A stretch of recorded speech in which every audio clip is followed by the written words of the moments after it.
अब वो तुरंत उससे मिलने के लिए निकलती है, जहाँ बॉबी और एरिक भी उन्हें ज्वाइन करते हैं। फिर रास्ते में स्टेफ और उसकी मॉम के बीच की दूरियां थोड़ी सुलझती है। स्टेफ का कहना था कि मॉम, आप कभी एक मदर बनना ही नहीं चाहते थे, हम आपके ऊपर एक बोझ थे। लेकिन मॉम उसे समझाती है कि मैं एरिस के साथ बड़ी हुई हूँ, जिन्होंने मुझे हर जगह डेथ दिखाना सिखाया। तुम दोनों के जन्म के बाद मेरा ये डर और बढ़ गया, कहीं तुम्हारी मौत का कारण मैं न बन जाऊं, या फिर कहीं तुम भी मेरी तरह खौफ में ना जीना शुरू कर दो। मैं इनमें से कुछ भी अपने बच्चों के लिए नहीं चाहती थी, इसलिए मुझे तुम दोनों को छोड़कर जाना पड़ा।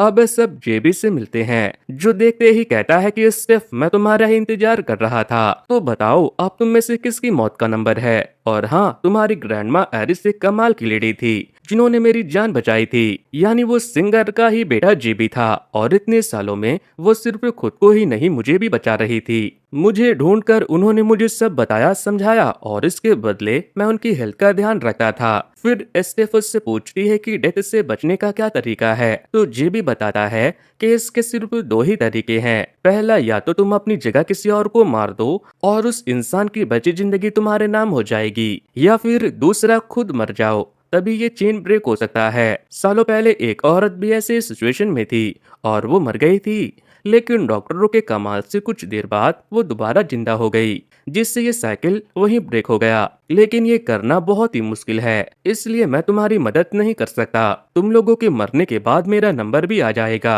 और मैं तैयार हूँ अपनी मौत के लिए। तब तक मैं बस खुलकर जीना चाहता हूँ, अपनी बाकी बची लाइफ एंजॉय करना चाहता हूँ, और मेरी मानो तो तुम लोग भी ऐसा ही करो। जिंदगी बहुत छोटी है, इसलिए इसके हर एक पल के मजे लो। और जाकर सबसे पहले मूवी रिव्यू हिंदी की वीडियो को लाइक करो और चैनल को सब्सक्राइब करो। फिर वो चला जाता है, जिसके बाद सब होपलेस हो जाते हैं। इतने में एरिक और बॉबी वहां से बाहर निकलते हैं। वो दोनों जेबी का बताया दूसरा तरीका ट्राई करने का सोचते हैं। एरिक बॉबी को पीनट खाने के लिए कहता है, जिससे उसे एलर्जी थी। उसे लग रहा था कि बॉबी पीनट खाकर मरने के कगार पर आ जाएगा, जिसके बाद वो उसे डॉक्टर से बचवा लेंगे और वो ठीक हो जाएगा और ये डेथ का साइकिल ब्रेक हो जाएगा। अब दोनों पीनट चॉकलेट लेकर एक एमआरआई रूम में छुप जाते हैं। एरिक बॉबी के लिए एलर्जी मेडिसिन भी ले आता है, ताकि अगर कुछ गड़बड़ हुए तो वो खुद संभाल ले। बॉबी वो चॉकलेट खाता है और तुरंत उसे बेचैनी होने लगती है, लेकिन तभी वहां रखी एमआरआई मशीन किसी तरह एक्टिवेट होके एकदम हाई लेवल पर ऑन हो जाती है, जो बहुत स्ट्रॉन्ग मैग्नेट पावर जनरेट करती है। लेकिन एरिक की बॉडी पर बहुत सारे पियर्सिंग थे, वो सब उसकी बॉडी को खींचती है और उसे एमआरआई मशीन के पास ले जाती है। पीछे से एक व्हील चेयर भी खिंचकर आती है, जो एरिक के शरीर के पार हो जाती है और उसकी जान वहीं चली जाती है। बॉबी एलर्जिक रिएक्शन के चक्कर में मुश्किल से उसके पास पहुंच पाता है, लेकिन तभी एक नर्स रूम का डोर खोल देती है, जिससे बहुत सारे मेटल ऑब्जेक्ट एक साथ बॉबी के अंदर घुस जाते हैं और उसकी भी वहीं मौत हो जाती है। अब बचे थे तो चार्ली, स्टेफ और उनकी मॉम, जो इतने खौफनाक मंजर को देखकर बहुत डरे हुए थे। अब उनके पास एक ही तरीका था, वो एरिस के घर में रहने लगे, पूरी दुनिया से कट ऑफ होके, क्योंकि वहीं पर एरिस इतने सालों तक जिंदा रही थी और उनकी मौत सिर्फ बाहर निकलने के बाद हो गई। तब मॉम कहती है कि तुम दोनों को अपनी जिंदगी उस जंगल में बिताने की जरूरत नहीं है, मैं वहाँ रहूंगी और जब तक मेरी मौत नहीं हो जाती तब तक तुम दोनों भी सही सलामत रहोगे। इसलिए अब सभी यानी तीनों एरिस के घर की तरफ निकलते हैं। इसी बीच उनके बैग से वैसा ही एक सिक्का गिरता है और इस बार भी एक औरत ने उसे जमीन से छुपकर उठाया था। जैसे जैसे वो सिक्का उसके हाथ में आता है, एक अजीब सा डर हवा में फैलने लगता है, जैसे कुछ बुरा होने वाला हो, और सबको इस बात का अंदाजा भी नहीं होता। अब सिर्फ ट्रक के साथ एरिस के घर में एंटर करती है। उसे फिर से वही अनहोनी का एहसास हो रहा था, जैसे कोई अनदेखी शक्ति उसे धक्का दे रही हो। लेकिन तभी अचानक स्टेफ का सीट बेल्ट अटक जाता है। वो घबराकर मॉम को जल्दी अंदर जाने के लिए कहती है,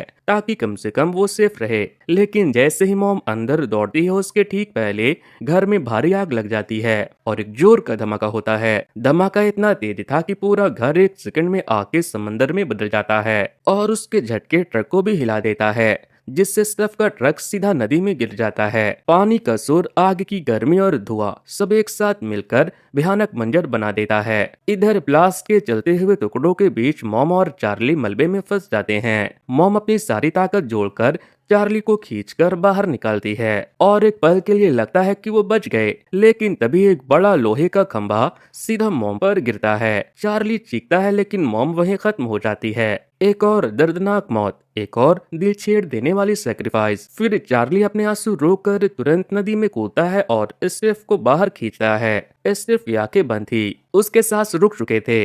चार्ली अपनी पूरी जान लगाकर उसे होश में लाने की कोशिश करता है और कुछ पल के लिए लगता है कि स्टेफ मर चुकी है, लेकिन चार्ली की कोशिशों ने उसे वापस जिंदा कर दिया। उसकी आंखें फिर से खुलती है और दोनों समझते हैं कि उन्होंने फैमिली के इस क्रश साइकिल को तोड़ दिया है। वो सोचते हैं कि शायद ये सब अब खत्म हो गया है। के बाद दोनों अपनी नॉर्मल लाइफ जीने की कोशिश करते हैं। अब उनके अंदर कोई भी डर नहीं था, क्योंकि सिर्फ नदी में डूब के मरने के बाद जिंदा हुई थी, जिससे डेथ का साइकिल ब्रेक हो गया था।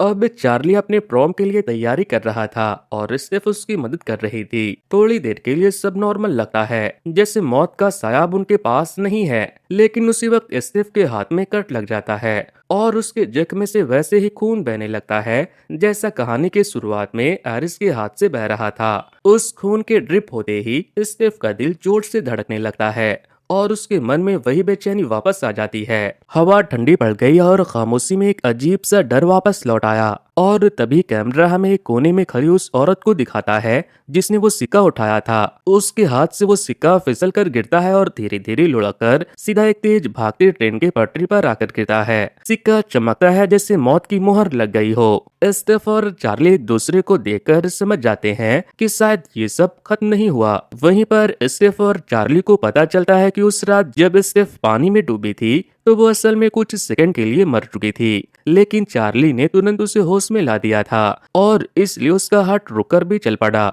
मतलब साइकिल अभी भी चल रहा था और मौत अभी भी उनके पीछे थी। इस बात को समझते ही स्टेफ के सामने दुनिया घूमने लगती है। उसे लगता है कि वो एक और विजन देख रही है, लेकिन इस दफा ये विजन सच बन जाता है। उस सिक्के के कारण ट्रेन अपने ट्रैक से खिसक जाता है और वो रोड पर आ जाती है और बिना रुके सीधा स्टेफ को कुचल देती है और उसके तुरंत बाद चार्ली को भी। दोनों की चीखें हवा में गूंजती है और खून सड़कों पर बिखर जाता है और इसी खूनी खेल के साथ ये कहानी अपने अंतिम पड़ाव पर आकर थम जाती है। मौत फिर से जीत जाती है और जिंदगी एक बार फिर हार गई। एक आखिरी ठंडी हवा चलती है जैसे खुद मौत उनकी रूहों को लेकर निकल गई हो और कैमरा धीरे धीरे अंधेरे में समा जाता है, जैसे कहानी के साथ जिंदगी की रोशनी भी बुझ गई हो। तो दोस्तों, ये खौफनाक कहानी आपको कैसी लगी मुझे कमेंट करके बताना।